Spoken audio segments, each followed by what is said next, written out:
what can data tell us about the people behind? What can we learn about human behavior, not just at like this collective level, but if I get access to all of your data, ranging from stuff that you post on social media, your browsing histories, the fact that you swipe your credit card. Welcome to AI to Z. Hosted by Airswift's data science Donny, we delve into artificial intelligence, health tech, and more. Tune in and journey with us into the future. All right. Thank you very much for joining us today. We have Sarah Matz on with us, and essentially she is day-to-day a professor at Columbia and as well as an author of Mind Masters. We are very excited to have her on today's session and hear a bit more about her story and her journey. I'll let you introduce yourself a bit. But thanks so much for having me this morning. Yeah, so my name is Sandra Matz, and I'm actually I work at this intersection of psychology, computer science, and business. So I really feel like I live in these two different worlds, where one is the messy world of human desires, behaviors, preferences, fears, if you want. And then the other one is the world of somewhat cold and structured math and algorithms. And what I'm really excited about and interested in is like, how do you marry the two? Like, how do you use computational methods to understand something about human behavior, human preferences, with the ultimate goal of trying to see if we can change the way that people think, feel, and behave. So that's what I think about pretty much 24/7. Amazing. It must have a lot of rabbit holes, those thoughts kind of can go down. I can only imagine, They do. especially for the influence and send technology. You know, technology is moving at the speed of light. I remember when data science was, or data as a whole was an amazing topic. I've got AI, generative AI, cloud mixed in. You know, it's just, it's becoming its own, sphere where every business is going to be a tech business.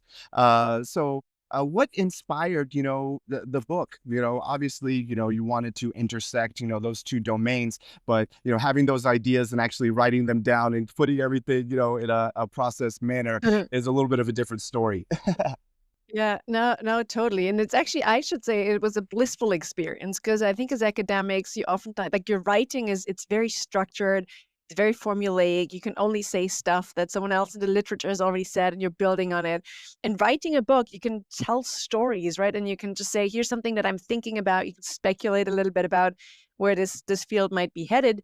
And the motivation for this was really to try and get people excited about the space of data, about the space of AI, and people who otherwise probably wouldn't relate to it as much. So I think oftentimes when we think of big data, we think of algorithms, we think of Of AI, course.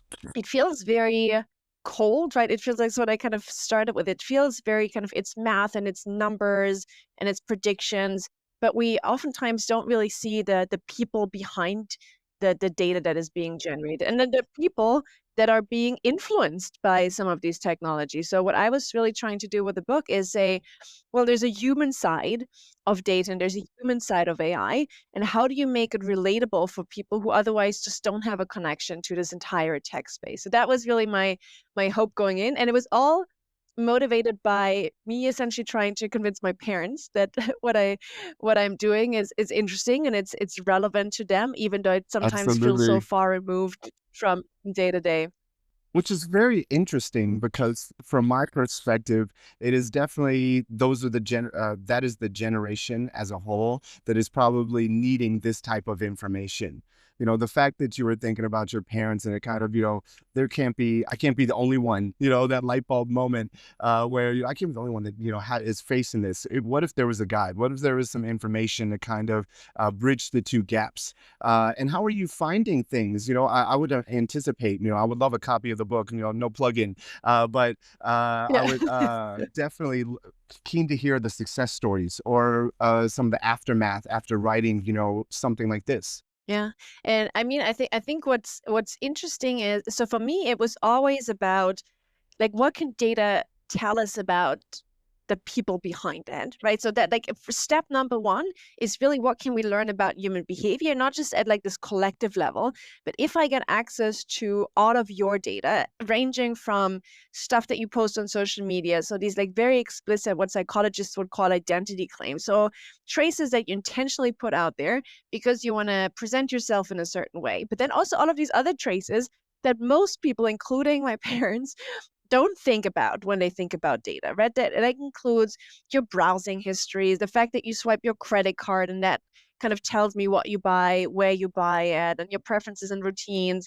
Then all the way to your smartphone sensing pretty much anything from your location, your social interactions, even your sleep, because I know exactly when you picked up your phone the last time and it's now stationary for a night, it's dark, it's plugged into battery, and I know when you wake up. So kind of what I was trying to show is that all of these data points that in isolation don't even seem that intimate, right? If I tell you, well, I get access to the places that you visit or maybe the websites that you browse, yeah, it doesn't feel like super intrusive. But if I tell you I can use these data points to predict, say, your personality, your personal values, your sexual orientation, your political ideology, it's kind of some it just feels so much more intimate suddenly. And I think that's what I was trying to show in like the first part of the book, and then very quickly move on onto the second part, which for me was always the big question, even when I started my PhD, was okay, we can make these predictions, and that's interesting in its own right, and it's certainly exciting for psychologists, but what does it mean, right? If I can predict that maybe you're neurotic and you're impulsive or you're more extroverted, what power does that give me over kind of your behavior, the way that you think about the world, the way that you feel about the world? So really kind of looking at these implications for better or worse, right? To what extent does it allow me to manipulate you in a way that you have no control over? But also to what extent does it allow me to potentially support you in accomplishing the goals that you set for yourself that are just really, really difficult to accomplish otherwise? So that's kind of a little bit the story of the book. And then thinking about what now? Like how do we navigate this world that has clear upsides but also pretty clear downsides? I will say, for a comment for the first part of the book, one of the things when I first dove into data is I was so positively or negatively shocked at how predictable we are. Yeah. We're not the most unique individuals. For example, if you're touching your card at a baby shop, let's say, okay, does Donnie have a baby now? Am I having a family? Should I start promoting, child savings plans? It just opens, a Pandora's box from that sense. And then, the second part of the book, which I love the most, because it's one thing to have amazing information or access to this information, but it's even more so to see, okay, how can I use this information to better know one, myself, my triggers, I guess some of the things that I lean towards without even knowing, some of my biases as well. And then from there, you can kind of, backwards plan to do some really great psychiatric, evaluations. You don't have to be someone, that maybe has a lot of problems, but just as a person who wants to improve, I see this could be, amazing just for me to know myself better. Is that kind of the goal there? Yeah, I think it's both helping you know yourself better, but then also trying to support you in making use of these insights, right? So the one thing that I should probably say is that when we think about these predictions, it's not necessarily that they're diagnostic, right? So it's not necessarily that they're actually as good as a clinical interview when it comes to predicting your depression. Mm, But they give us cues and I would think clues so. to, okay, it is like deviations from your typical baseline. Take depression, which is like one of my favorite examples. If you think about also the deep side in terms of what can we do with it, is you can say, Mm-mm. well, if I observe based on your GPS records, for example, and your phone logs, you're not leaving the house as much anymore as you typically do. There's much less physical activity. Maybe you're not taking as many calls. It is like also like a drop in social activity. And it might be nothing, right? Maybe you're just on vacation and you're having a great time, but it could be that you're just on the verge of entering this depressive episode. And now it's much better for me to Mm, both alert you, right? So this is the know thyself and self insight to say, hey, again, might be nothing, but why don't you look into this? Why don't you kind of see if something is up? And if so, go and see someone who can actually give you a real diagnosis, and then also support you.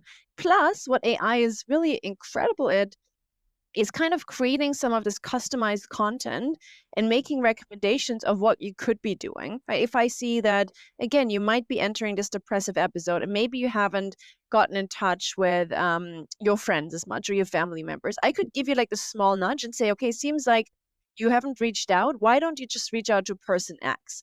Or I see that you're currently walking past like a park. Why don't you spend some time in nature? Because we know that that's oftentimes a way to bring back your mood. So there's all of these ways. I think of it almost as an Amazon or Netflix recommendation model in the context of mental health, right? Can I Exactly. understand, given who you are at any given point in time, what might be the best recommendation that I have for you in terms of, again, kind of bringing up your mood again and making sure that you don't enter this full depressive episode, which is then really, really hard to come back from.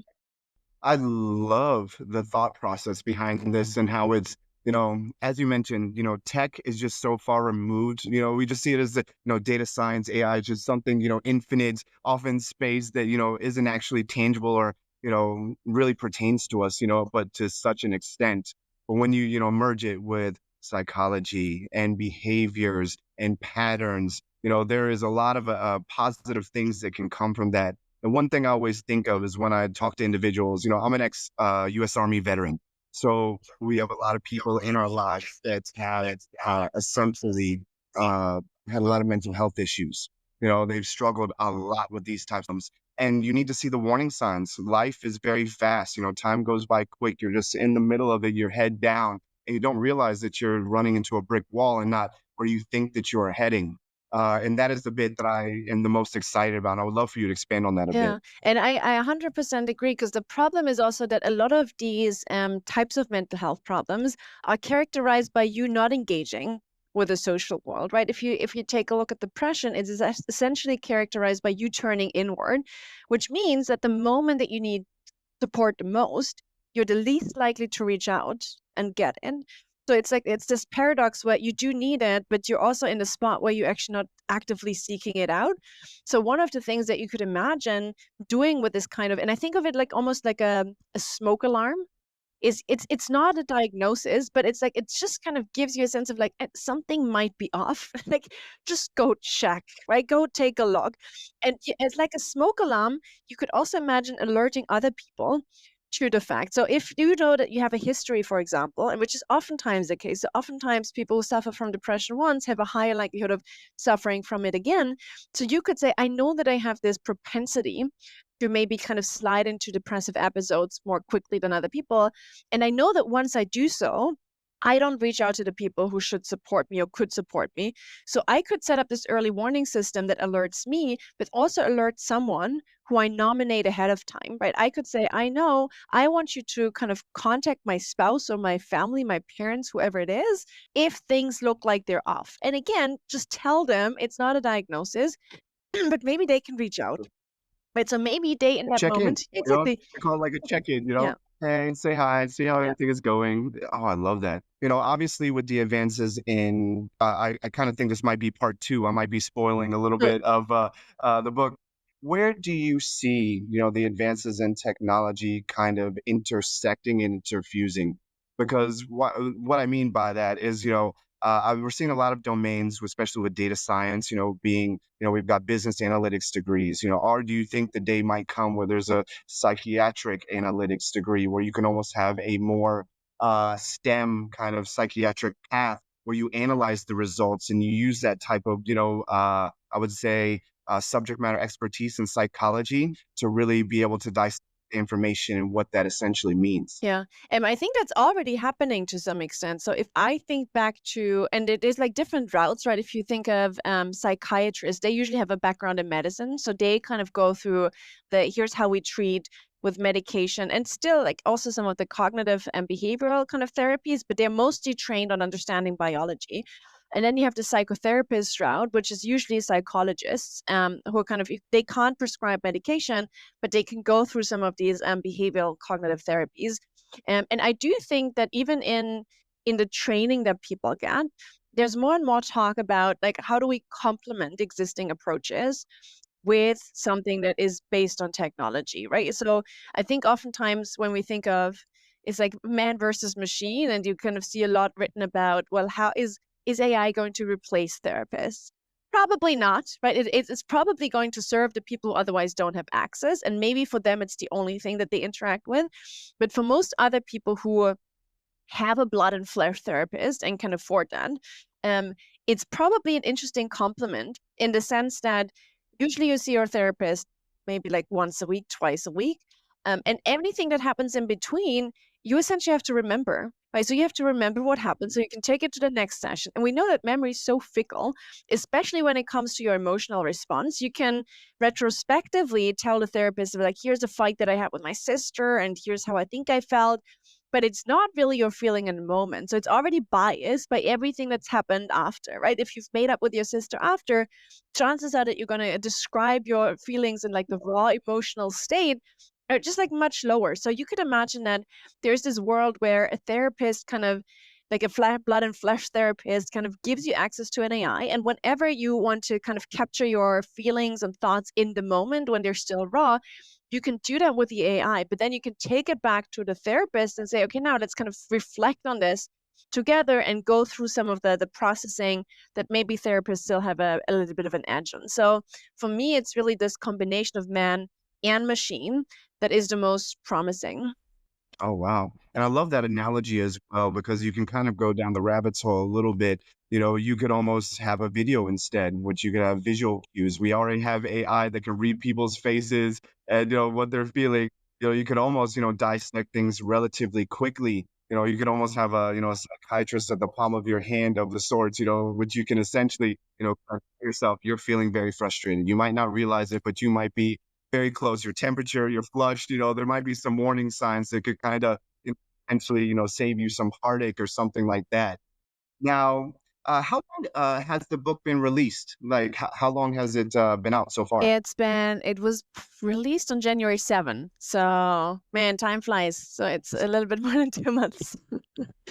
Awesome. And how have things been going? I'm already a fan, and I hope this definitely, kicks things up a few notches, but the top, absolutely fantastic. I mean, I think it's been going well. It's nice, it's nice to see because I care about the topic a lot. And what I said from the beginning to my publisher is that my goal for this is to essentially get people to read it who either otherwise wouldn't intersect with the topic of technology and kind of get them to care Mhm. about it.